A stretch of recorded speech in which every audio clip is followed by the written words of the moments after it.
You're going down, Ganon. Stab right into the head. Just kidding, I'm not actually playing it. But hey guys, welcome to Bastian time.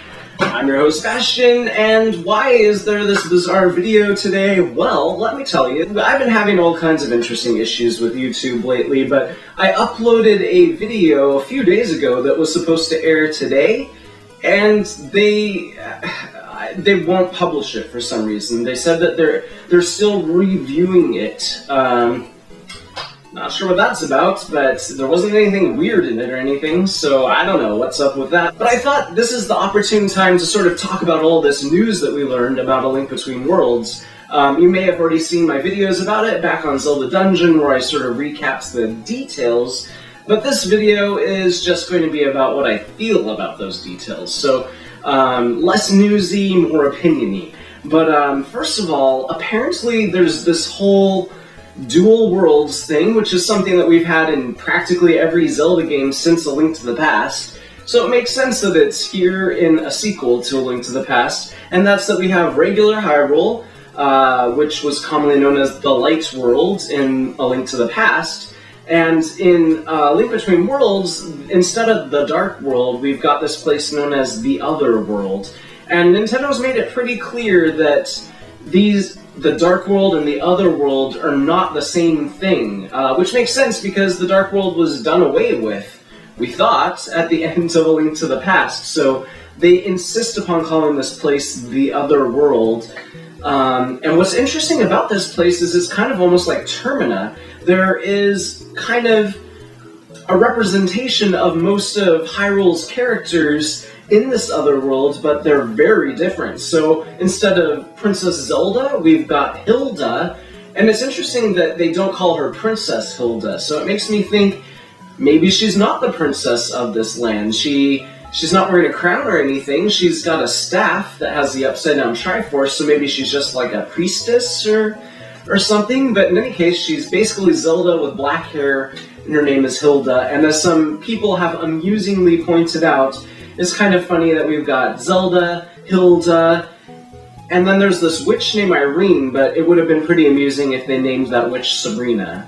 Thumbs up if you get that reference. But in any case, we've got, so besides dark-haired Zelda, we've also got female royal Zora. You know, usually we've got a Zora king. I don't know why usually the royalty for the Zoras is insistence upon a masculine ruler, but this time around we've got a Zora queen, so the Other World is changing that up.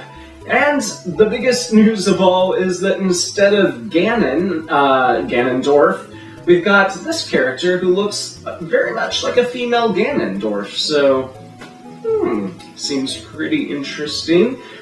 So all of these interesting, opposites or slight differences, I think A Link Between Worlds is going to be a really awesome game. The thing that I'm so stoked about it is something that we only just now learned, and that is the fact that it's basically an open world Zelda game. You can visit, they say after a certain point, whatever that means, probably just after the first dungeon or two.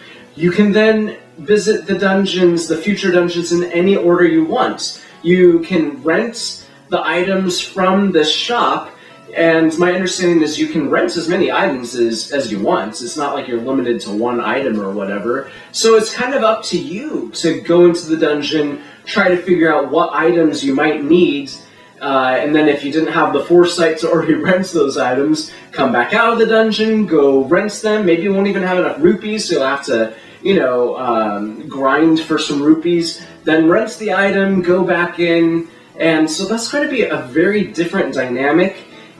It might sound cumbersome, but I have a feeling it's going to make the series feel, at least this particular game, feel very fresh and new. And that's something that a lot of people have been wanting, is an open world Zelda game, some dramatic change to make the series feel fresh and new.